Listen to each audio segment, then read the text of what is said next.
This was a pretty good week for democracy, and then Tennessee happened. Welcome to MOMocrats Mama Chat, part of the Demcast family of podcasts. I'm Donna Schwartz Mills with Karoli of crooksandliars.com. Elisa Worthington is off today. We're also joined right now by Mr. Robinson, who is usually napping, but has Hi, decided Mr. Robinson. here. Oh, there he goes. So Bye, Mr. Robinson. it happened. It happened. It happened. Yes, lock him up. Lock him Lock up. him the fuck up. I found these t-shirts for sale from one of my favorite Twitter people, Miss Asia. And I'll put a link to her Etsy shop on the MOMocrats page because I liked it so much. I bought one for me and one for each of my girls, you know? Yeah. Yay. Yes. Whoops. Let me just turn off the other machine so you don't hear it dinging in your ear every time somebody says something. Okay, there. Hold on. And so there's a lot to talk about this week. Fortunately, it wasn't as jam-packed with stuff, but it was all big stuff that we got, you know? And I think we Yeah, should I was gonna start. say it's Go ahead. I think we should Yeah. start with the Trump arraignment, which, you know, was a little Yeah. problematic, but it gave me some pleasure to see that actually happening. It gave me pleasure in the sense that the system's working the way it's supposed to. But I have to tell you, I got so tired of all the hype about it, Yeah, yeah. But the funny thing is, and this is something that Melissa Ryan noted today in her There we go. newsletter, was Mhm. that it was all hype, all Trump, and then by Thursday he was off the front page entirely, which has to annoy him. Oh, I'm sure. I'm sure. Yeah. So, and instead of what was interesting is that instead of him being the focus of the press, what we had is they had all the build up to the arraignment. I mean, everything, including the Bronco chase, with the overheads of his motorcade and, waiting, oh God, waiting outside Trump Tower and all that stuff. So, so hyped. And then they had the arraignment on Tuesday. The indictments are unsealed, and the indictments themselves are pretty vanilla.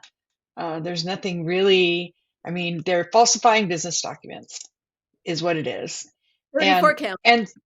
And right, and then the narrative that went with it. I mean, the indictments were boring. The narrative that went with it, the statement of facts that he filed, was actually much more interesting. And there's lots in there about Yeah. what he did, but it's essentially about what we thought it was about was, falsifying documents to pay off Stormy Daniels so that he could win the election, that he could continue to, bamboozle evangelicals into thinking that he'd been forgiven and repented and everything else, when in fact he hadn't done any of those things. So I mean, that's really what it is. But so after Tuesday happened and Wednesday, everybody was sort of still digesting everything. On Thursday, it was about how stupid these indictments are. I mean, the press just basically decided that they're not, that Bragg's not going to win, that these are nothing burgers. They basically nipped at the Trump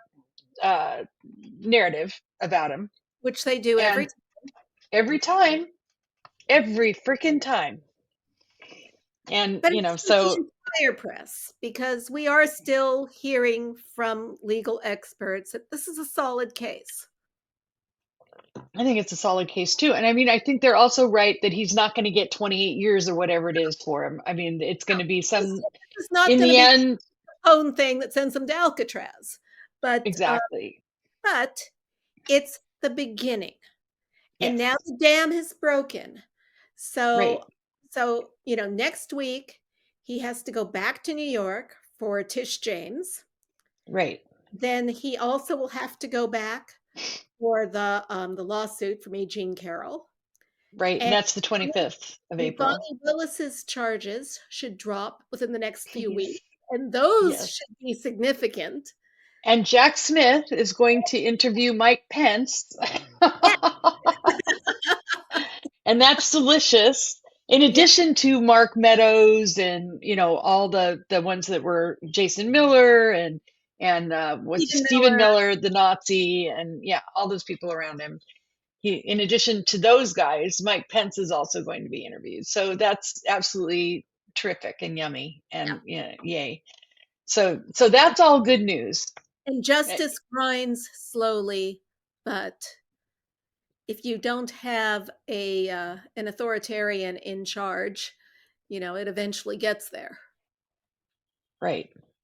So I mean, I'm happy to see the ball rolling, and I'm really the one I really want to see. Well, two are the Fonnie Willis and the because she's hinted at RICO charges, and the Jack Smith, who I didn't realize this, but Jack Smith was the prosecutor on the Bob McDonald case.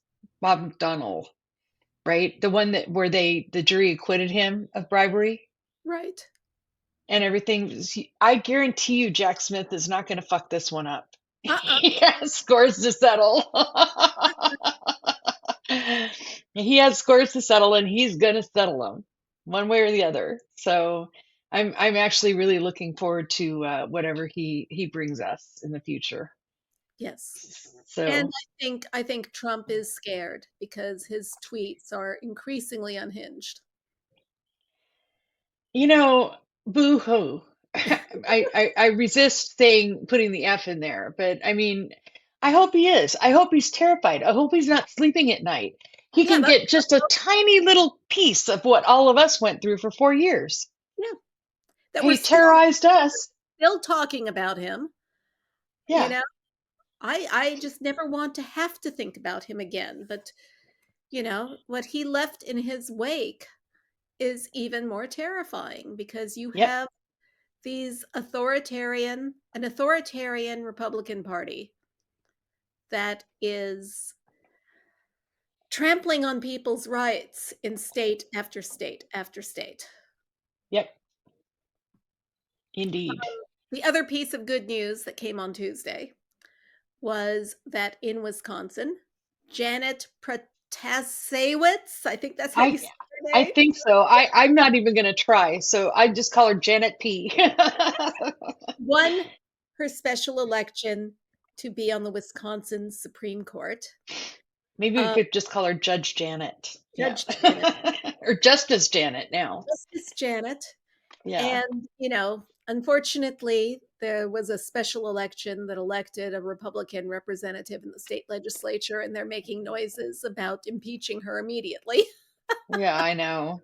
I heard that too, but according to my Capper, who's my Wisconsin resource, they don't have the votes in the House. They can't just do it on their own. So Good. it's like a revenge. But the thing that was so exciting about this Wisconsin election wasn't just that she was elected. I mean, that was certainly great. No question about it. But she was elected by a lot. She was elected by 55.5% of the vote went to her. Yeah. And that was a lot. Yeah. So It's like over a 10-point margin. yeah, it was And an 11-point margin. Yeah. and thank goodness this time all the money I sent to Wisconsin worked. Yeah, I know.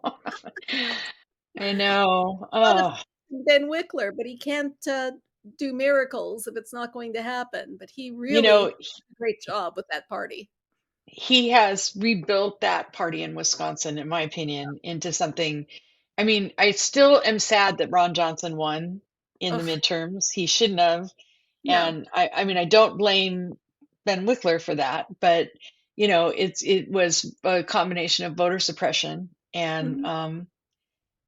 and low turnout in Milwaukee in general. So, which is where you need it. But this election, I mean, the thing that just did my heart good was all the young people that were voting. I saw a Yes. video of Yes.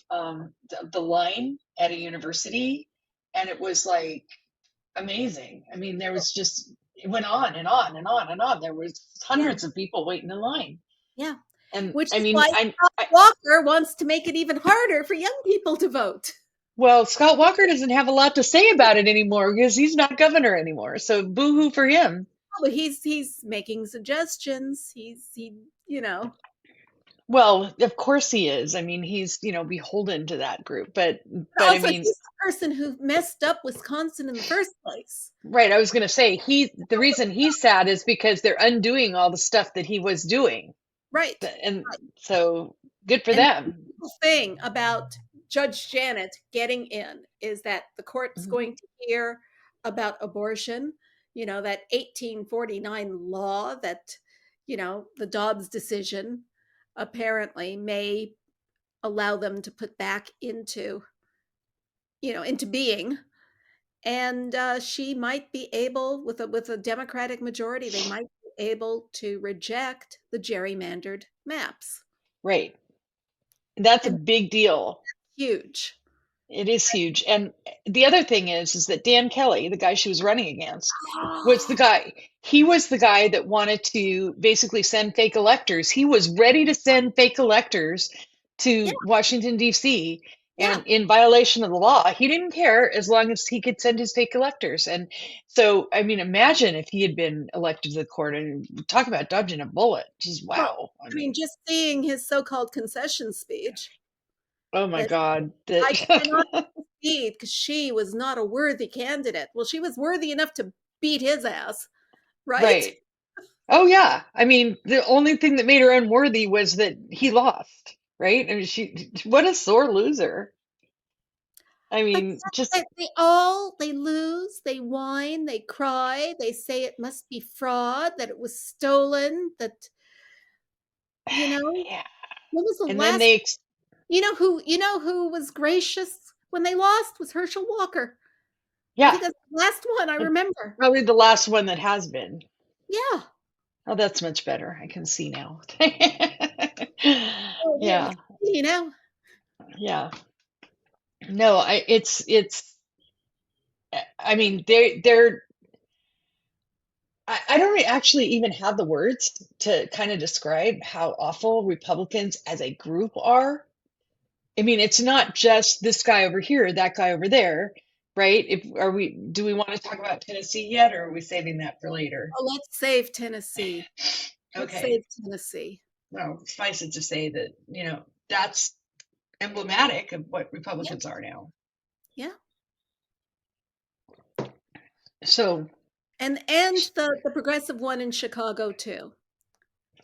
The Chicago mayor's race. oh, right. Yeah, the mayor. That was a big deal because in that race, they basically chose the teachers union over the police union. Yeah.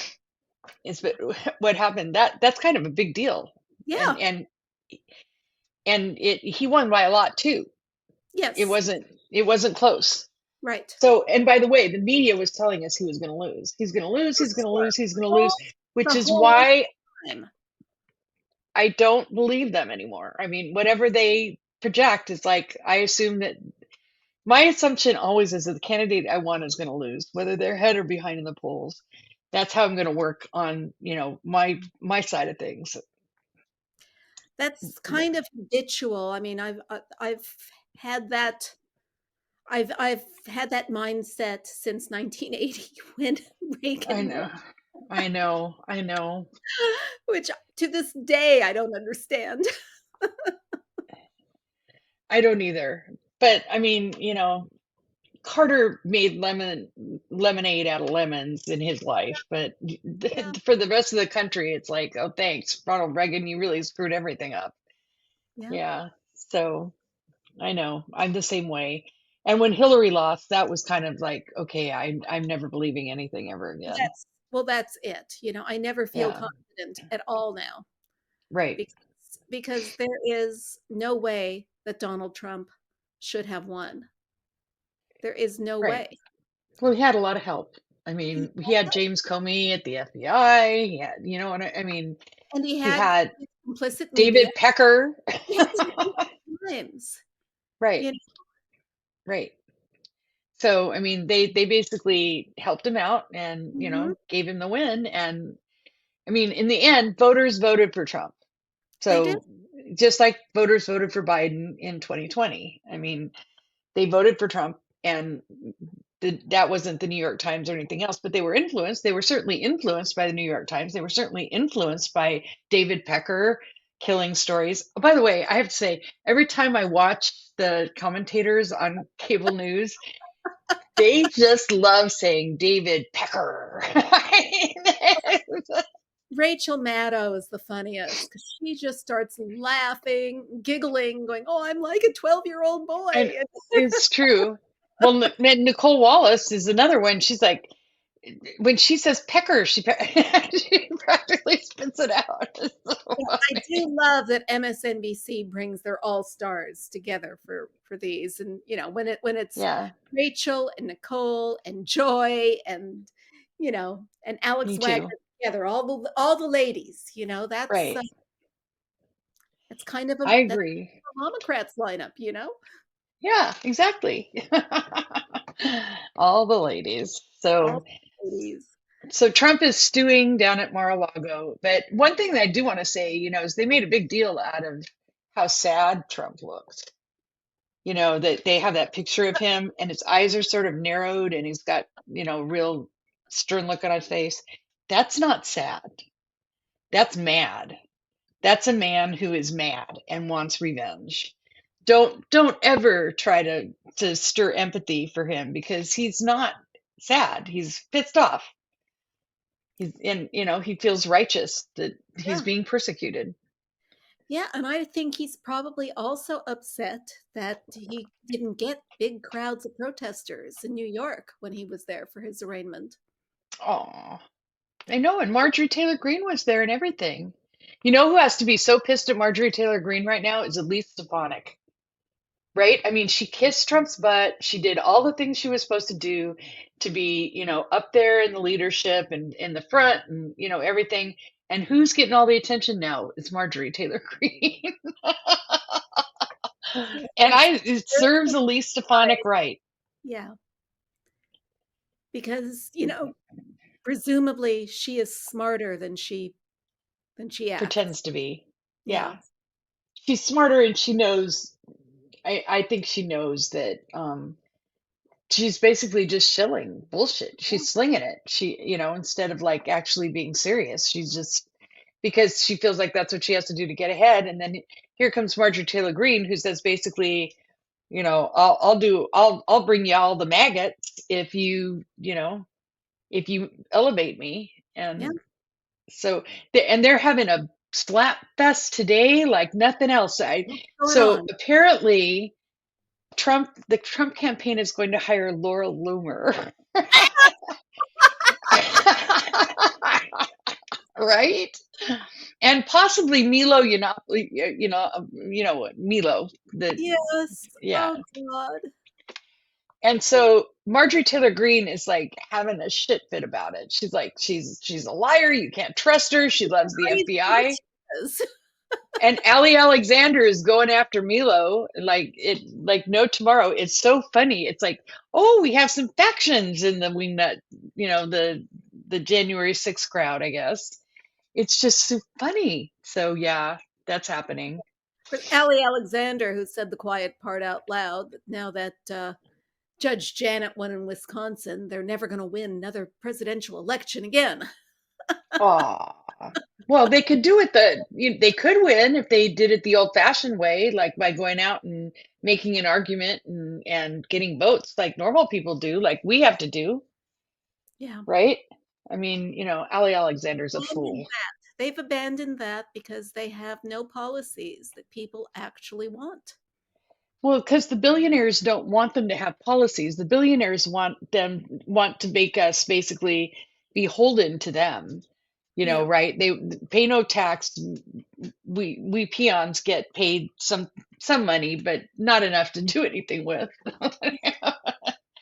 And we're all supposed to be, all hail billionaires. It's not Speaking working of that way. billionaires, did you hear that Elon has blocked Matt Taibbi?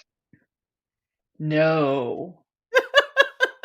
Okay, so we have to go back now. We have to go back, right? Because Elon has blocked Matt Taibbi. So Because Matt Matt Taibbi Taibbi, the Twitter Files boy, Twitter right? Files boy makes his money from Substack. And yesterday, Elon blocked Substack so that you can't put in live links because Substack's adding a social component. And so Elon decides that is competition, so you can't have links to Substack anymore. Right. That affects a lot of people, though. I mean, not just Matt Taibbi. No, of course not. It So, affects almost every writer who is right. independent and trying to earn a living that way. So Aaron Rupar, for example. Right, who complained about it, didn't complain, but he noted it in today because he had difficulty with today's Substack newsletter because he couldn't embed the tweets. Right. And so, yeah. So Matt Taibbi, I think he quit Twitter and then Elon blocked him or the other way around, but they're not talking, I guess. Well, so in the middle of all this, right, is Mehdi Hassan, who basically pulled Taibbi onto his show yesterday and then literally ripped apart his little Twitter Files thing with every single like just stupid, wrong, erroneous thing that he wrote. And they were serious errors. The title of Mehdi Hassan's book, how to win a debate with anyone. Right, exactly. The demonstration of it. Perfect demonstration of it. And I mean, Taibbi by the end was literally like, oh, I guess that's an error. First he was like, I stand by my story. And then he was like, oh, well, I guess that's a mistake. Well, because and I mean, I have my own opinion of Matt Taibbi going back to his, misogyny and all the rest of it. But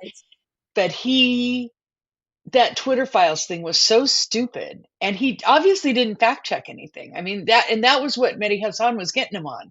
Is you didn't check this fact, you could have checked that fact, you didn't even bother to look at this. Journalism.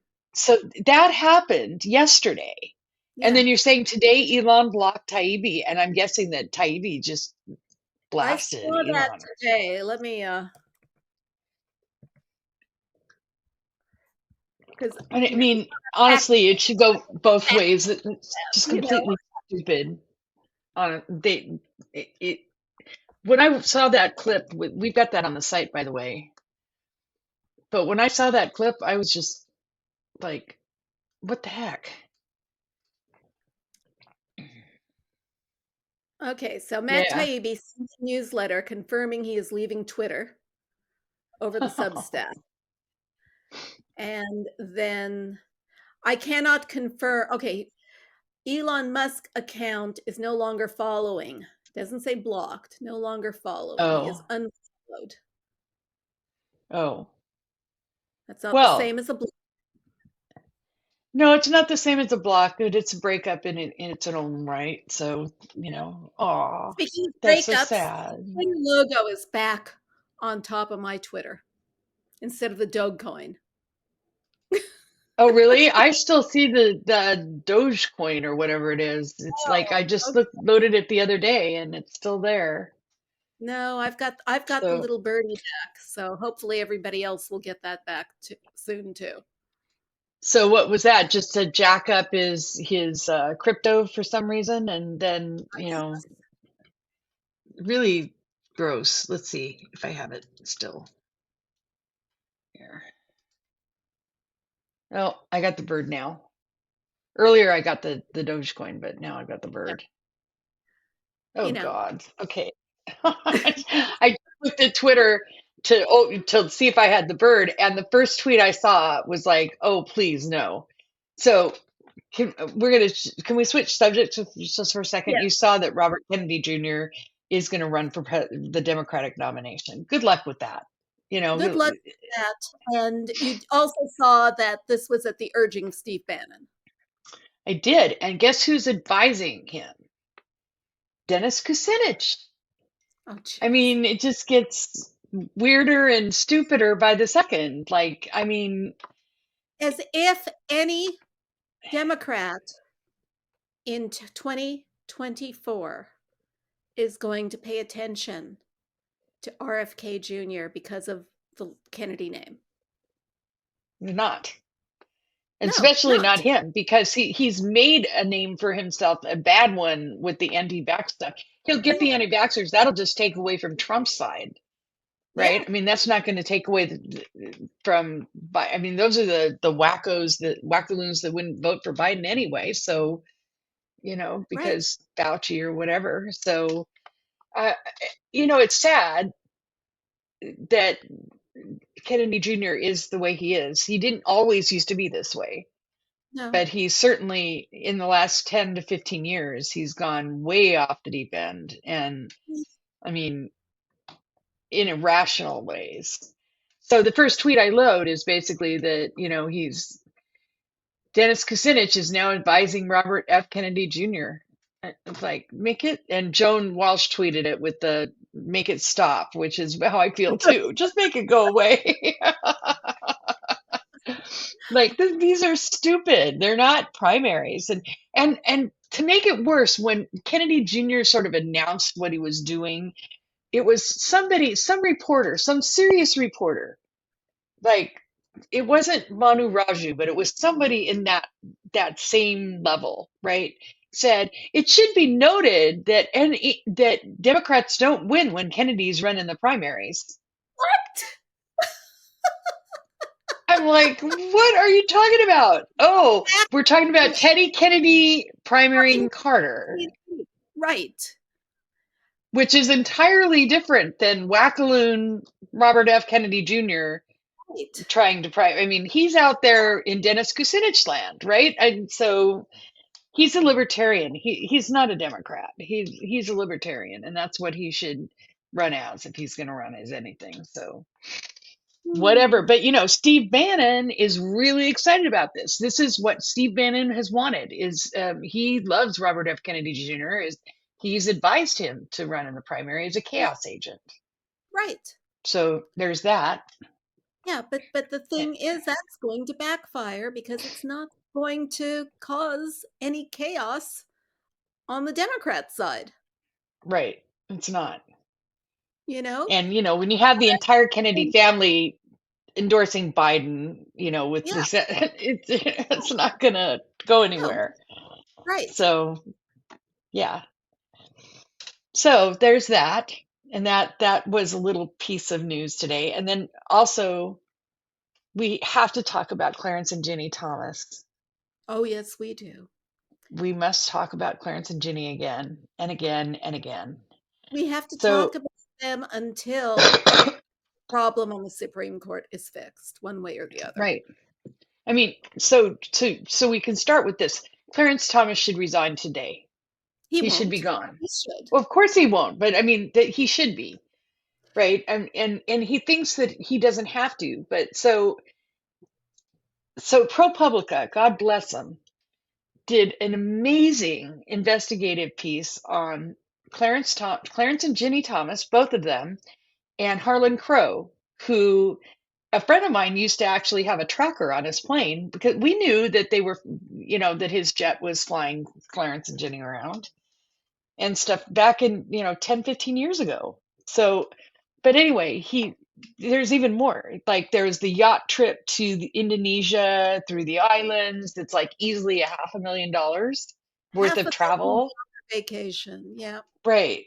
Right. And then, he went to man camp with Harlan Crow, Clarence, men only. I call it man camp because it's like where they go to be manly men without their wives. Right. Who knows? Right. And he's gone to like private retreats and things. I mean, and he's flown on the jet without Harlan Crow being on the jet. In other words, it's been at his disposal to use to fly when he needed to fly somewhere, or he and Ginny needed to fly somewhere. These are all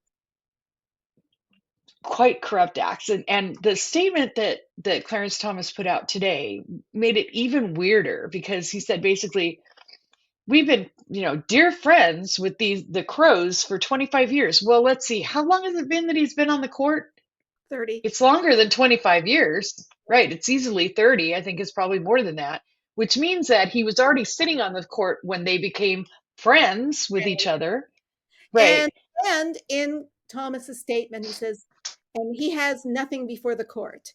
And that's a complete lie because he funds these organizations that all have stuff before the court, and he funds the organizations that donate to Jenny's organization. Well, he directly funded Ginny's organization There you in go. 2010, and her whole shtick was repeal the ACA, right? So I mean, and that was also before the court. So I mean, to say that he didn't have any business before the court is bullshit. And then you go on, like Dahlia Lithwick and Mark Joseph Stern have a great article in Slate today where they basically say, even if you say that the trips and the yacht and all that stuff was, well, not the yacht, but the trips to, the resort and to man camp and all that were somehow, just vacations and no big deal and fitting in with the guidelines. There's clearly the travel was not. Yeah.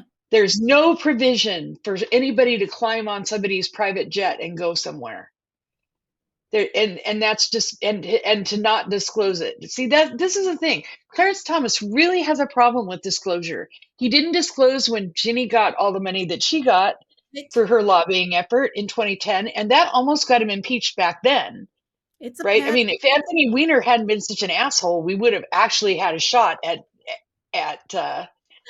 impeaching Clarence Thomas, and so anyway, but so the travel is not disclosed, and it should have been. And they say in no uncertain terms that's breaking the law, Yeah. and it has been breaking the law.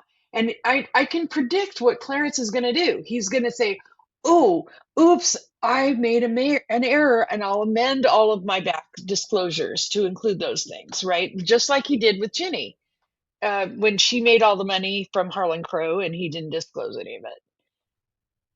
So here's the other thing, and I just wrote an article about this and put it up a little while ago, and that is that Harlan Crow owes gift tax on all those gifts. Those are gifts, and they're taxable.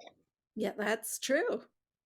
And I mean, and it's not just money gifts, right? It's things that you get of value. So if you get, for example, a painting by a photorealistic painter where you're sitting with Leonard Leo and you know, all these. Painting was at Harlan Crow's place, though. I Oh, didn't okay. So see them. that's not Clarence Thomas, but Although you they did mention that Clarence Thomas got a painting, but that's not the painting that. yeah. Oh, that he got. Okay. So Okay. they have, and they have the $500,000 trip to Indonesia and all these things. These are all gifts. And those gifts are subject to gift tax. And Harlan Crow has to declare them as gifts and pay the gift tax in the year in which they're given. And if he's failed to do that, then he has a real tax problem. And I mean, the IRS.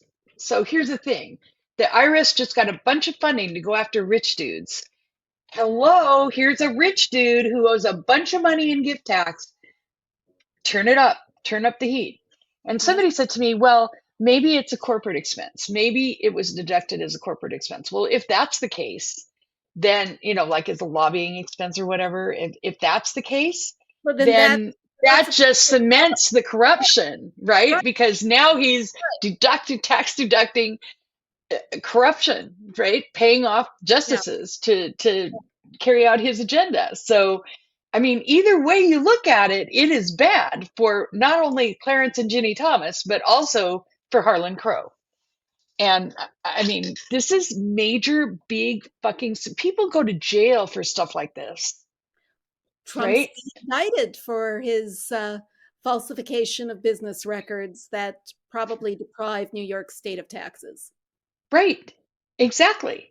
Yeah. And this is, I mean, so, and you have the ethics violation. So when Clarence Thomas says, "Well, I didn't do anything wrong," you say, "Yes, you did do something wrong, and you should be absolutely, absolutely have to resign today, and the court should be expanded."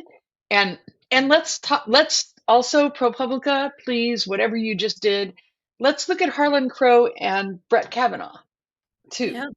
Yeah. and see who took care of Brett Kavanaugh's debts before. I mean, this is something that I people have talked about, and they've never ever come up with anything. But so it gets dismissed as a conspiracy theory because we can't ever prove anything about it. But it is weird that he was in debt and then he wasn't. I Yep. mean, either he lied on his disclosures and he is in debt, or somebody erased all his debt before he went to be on the Supreme Court. And I can't think of anybody better than Harlan Crow to do that. And I just think, kudos to ProPublica. I mean, they interviewed, pilots and plane attendants and Now that's journalism. it is. And they did all that, the legwork to get that done, and they did a great job. Yay them. But holy moly. Wow. So resign, Clarence. Resign. Go be a lobbyist with your wife and be honest about it, Don't just like screw the whole country with your like changing up laws and getting rid of, gay marriage and abortion and everything else. Just be honest and go be a lobbyist. But he doesn't care about the country. He That's doesn't true. care about what's right for the people in the country. He only cares about imposing his version of morality on the country and having the power. Right. He doesn't care about the actual law. He doesn't care about the actual people. He has a chip Nope. on his shoulder for whatever reason. You know, he Yeah. he he did not feel good about affirmative action, so nobody else gets affirmative action. Um, Yeah.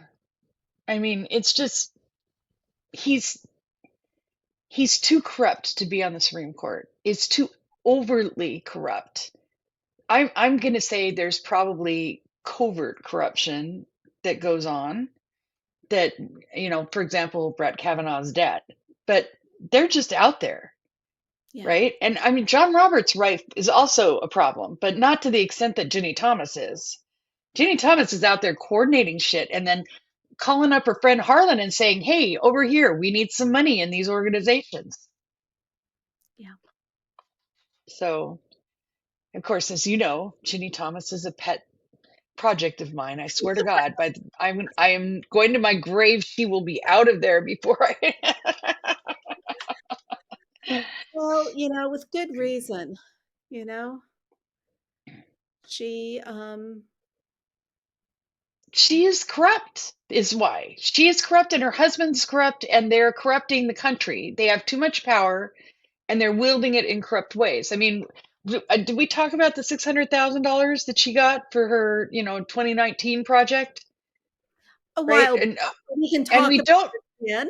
Well, I mean, we don't know where she got the money from, but would you like to take three guesses and maybe the first two don't count, right? And Clarence didn't disclose that money either, Nope. He and she's going to say, well, she didn't spend that money, or she didn't get paid or whatever. That's bullshit. I don't buy that for a second. never talk about her work. They never talk politics. Oh, sure. Right.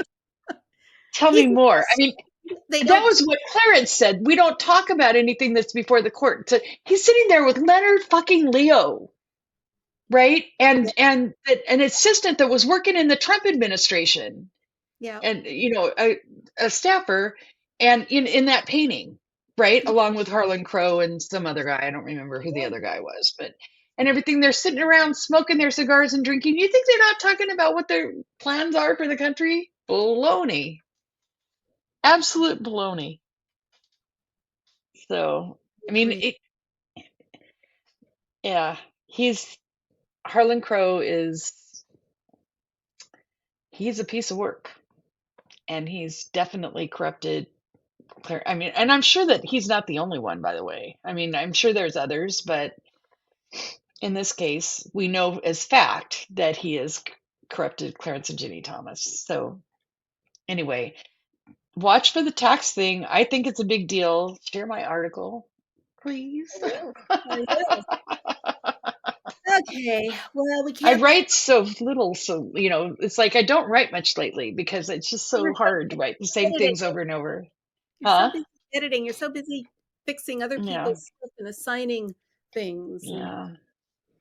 Well, that's true. But this one I had to write myself. Nobody else could do it. It had to be me. well, then I have to go and look at that as soon as we're done here.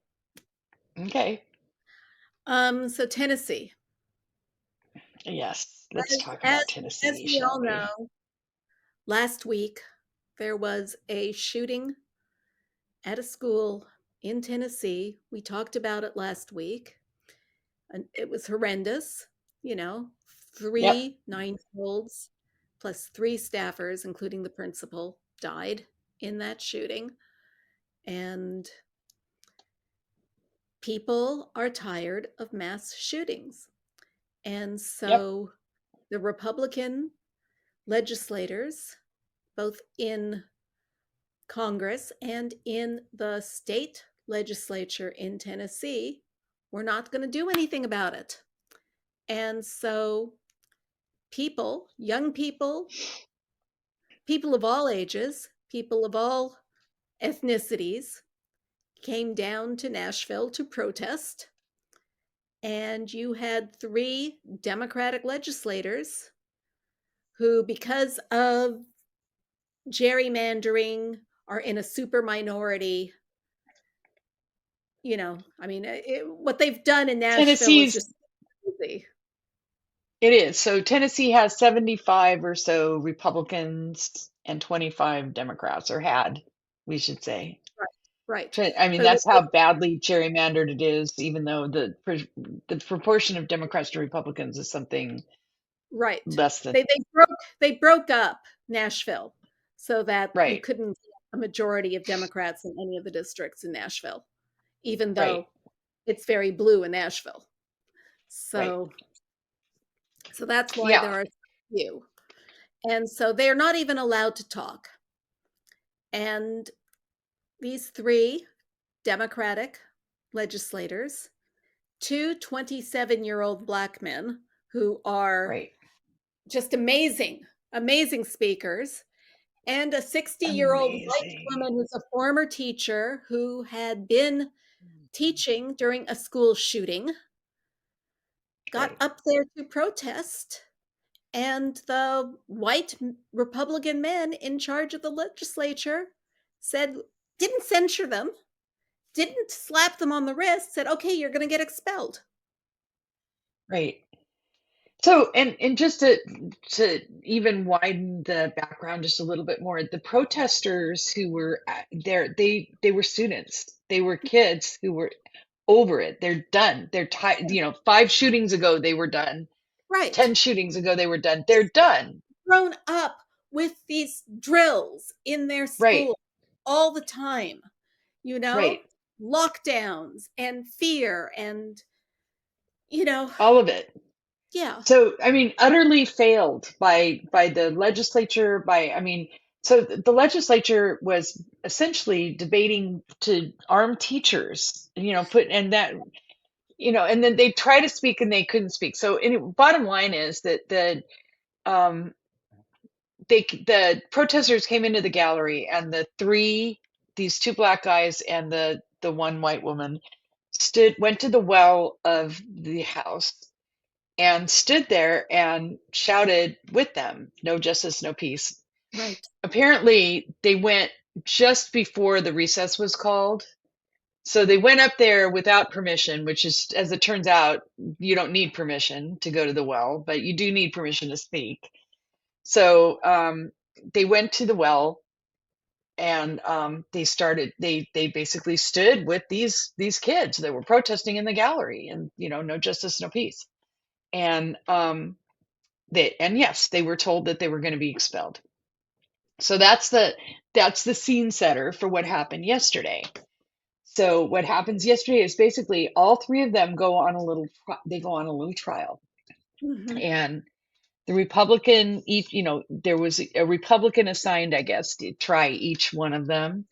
And I got to tell you, I've never seen such fascism from all of them, and especially the one that the one that wrote the resolution against Justin Pearson, who was the last one, he was horrible. I mean, he just basically stood there and spewed contempt on him, and said and just sneered, if you want to get something passed, pass a bill.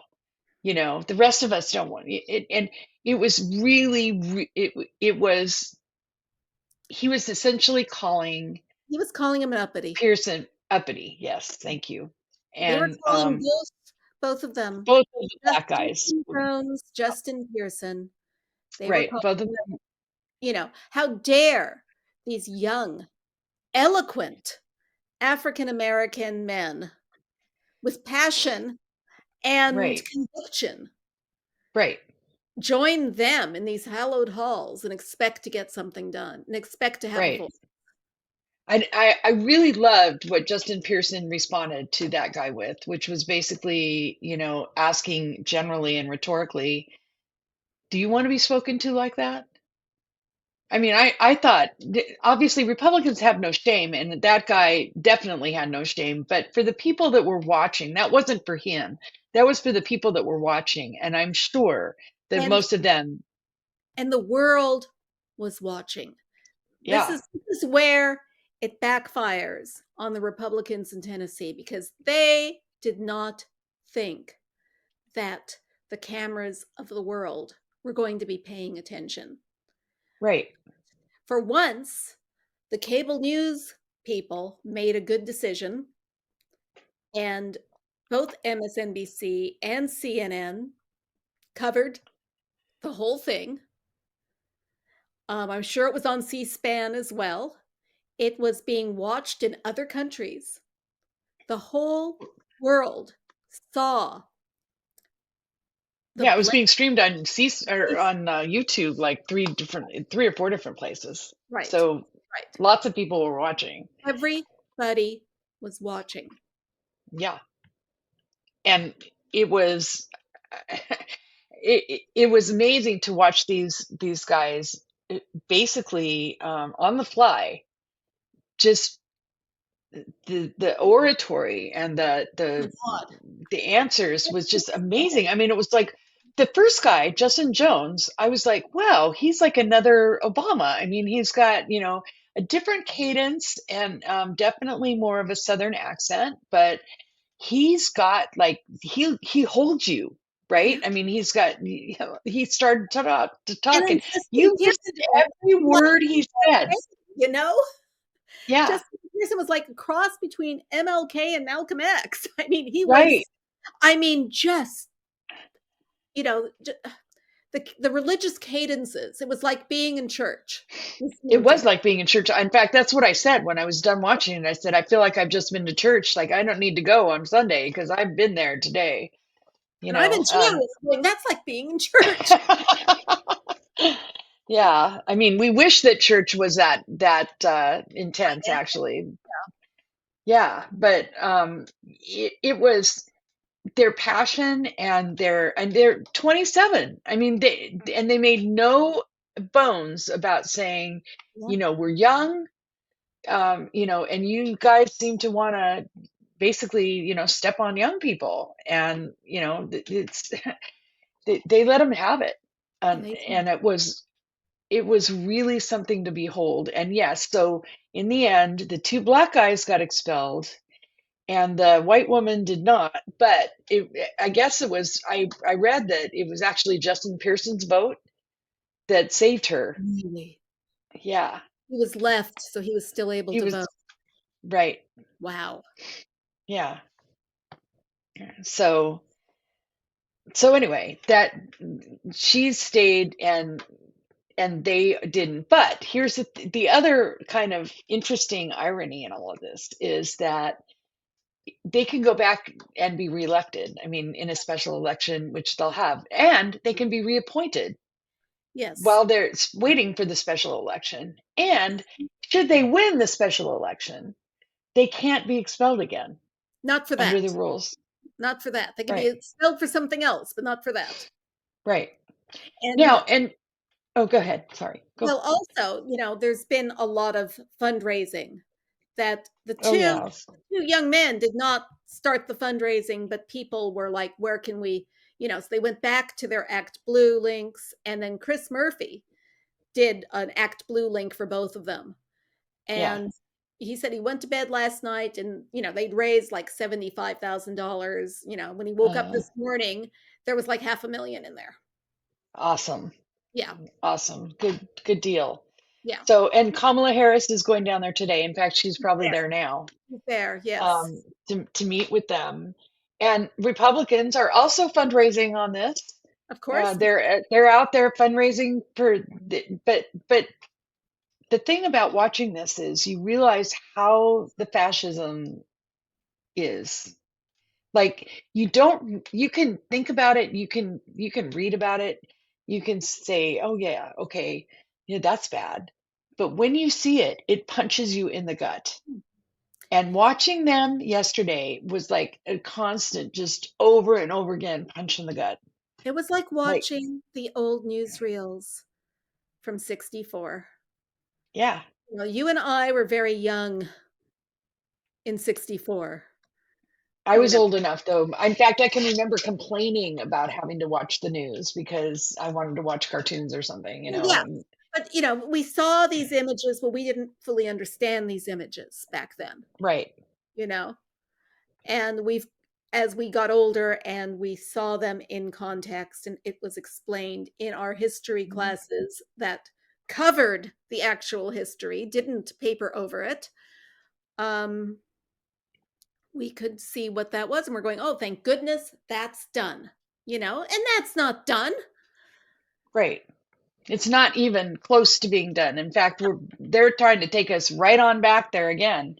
Yeah. And It's like it was watching. a gut punch after gut punch after gut punch to watch them. Every time that they called on a Republican, I would just have to like steel myself to not Yeah. scream. Yeah. And Because and the ones that were all over. nasty. Yeah. Yeah. But on the other side of things, it was awesome to see like they had those kids that were protesting, they were out there again They were yesterday and you great. could hear them. You could hear them in outside the door screaming, They're and banning some of their chants, drag. right, they're banning books, they're banning drag, the kids are still in body bags. I mean, Yes. that was a pretty That was a real good one. that was a great one. I Yes. mean, that pretty much That's says it all. all. Yeah. Yeah. And everything. So it gave me a lot of hope. That sounds weird, I know, because they No, just got expelled, but it the gave me a lot of hope because I saw like the passion that these guys bring to things, and I'm thinking there's probably a lot of state level Democrats in these red states that are just like these guys, right? I mean that they're working they're young, they're idealistic, and they want change. And by the way, we heard more about gun control yesterday in that whole thing than we've heard from anybody else, any debate anywhere. Yeah, well, the So, ironic thing is that the Republican legislature would not let any Democrats speak. They right. couldn't speak in committees. They couldn't speak on the floor. They would mute their microphones. But Yep. yesterday, because they were having this trial, they got to speak. And they Right. got to speak to the world. Yeah. And now you understand why Republicans didn't want him to speak. Yeah. Because Because they were eloquent. amazing. Yeah. Yeah. Yeah. Amazing. And so this kind of brings us back to what we were talking about near the beginning of our hour, which was Hmm. the results of the Wisconsin election, the results of the Chicago election. Hmm. People's rights are being taken away. Hmm. Rights from minorities, rights from women. We're losing bodily autonomy. Women are dying Hmm. because, OBGYNs are afraid to do any kind of work in any of these red states with these Right. abortion laws. And so you Right. cannot get gynecological care Right.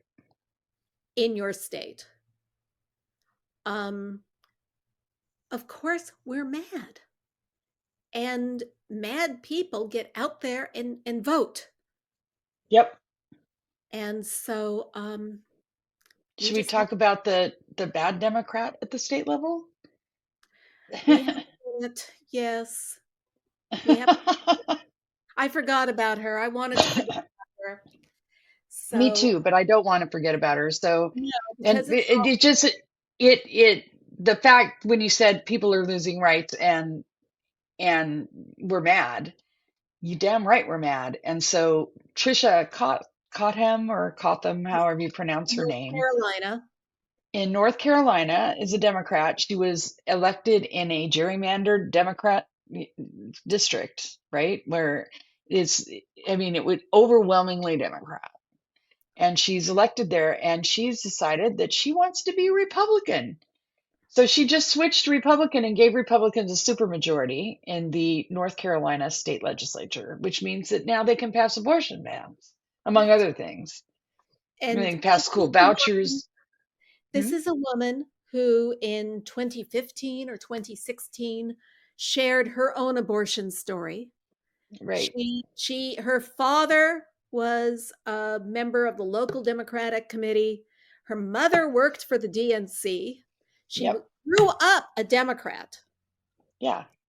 And her excuse for changing parties is that they were mean to me when I missed the vote that dealt with gun. I didn't even remember what it was, but it's something to do with gun guns in schools or something. I don't know. It was guns. Yeah, those And so, mean. and it sounds like she missed the boat on purpose so that she wouldn't have to be accountable for it or whatever. There's also rumors that she's having a relationship. She's single, that she's having a relationship with the also single Speaker of the House, who's a Republican. Those are rumors. I'm not going to speak to their truth or not, but it just seems weird that with that background she has, she'd get so hurt over being, dragged on Twitter over one vote that she changed parties. That just doesn't make sense. That's like, I'm just, toss my values to the wind and I'm going to go over here and be this Because party. the Democratic Party left her. Oh, yeah, bullshit. Her I mother mean, says that she searched her soul over this decision. yeah, right. Sure. Sure thing. I'm not buying any of it. There's some piece of the story we don't know Right. because yeah, because now she's going to vote for abortion bans. Right. So I'm sorry. I just don't buy it. But here's the point is Emily's list now is has three strikes, Yeah. right? This gal was an Emily's list candidate. Kirsten Sinema was an Emily's list candidate, and so was Tulsi Gabbard. That's three strikes against. And at this point, I'm going to assume that they're planting candidates for Emily's list to approve. You know, I mean, it is possible. All they have to do is put somebody up who says stuff. So anyway, I wouldn't put it past them because they are the party of dirty tricks. they are the party of dirty tricks, and as you pointed out, it smells like something that Roger Stone would cook up. So anyway, I didn't mean to like put it on a downer, but I did want to raise that up because and by the way, Trisha, fuck you. Yeah. Okay. There we go. Okay. So we've got about a minute left. Hmm. I know that you'll be celebrating Easter. Happy Yes. Easter to you. And And happy belated Passover to you. 8 days. I'm still Oh, past, that's right. you know. That's true. That's I'm true. But don't you have the big dinner on the front end, right? I mean, it's Yeah, been we've first day. already done our Seder's. So Yeah. that's good. Okay. And I'm not super observant, so I'm good. Yeah. My big Okay. weekend is Gareth and I are going to go see Air, starring Matt Damon and Ben Affleck, because my Oh daughter worked boy. behind the scenes, and Oh yay. the most important part is the end credit because she gets a credit on this one. So Oh, awesome. I Very get to see her cool. name on the screen, and it's getting good reviews, so I'm excited. Go see Air. Um, Okay. and that is it for the week. All right. Join us next Friday on YouTube, MOMocrats.buzzsprout.com, or on your favorite podcast service. And be sure to check our Facebook page for updates. This is Donna Schwartz saying goodbye for the MOMocrats. And Karoli, you're here too. Bye. MOMocrats Mama Chat is part of the Demcast family of podcasts.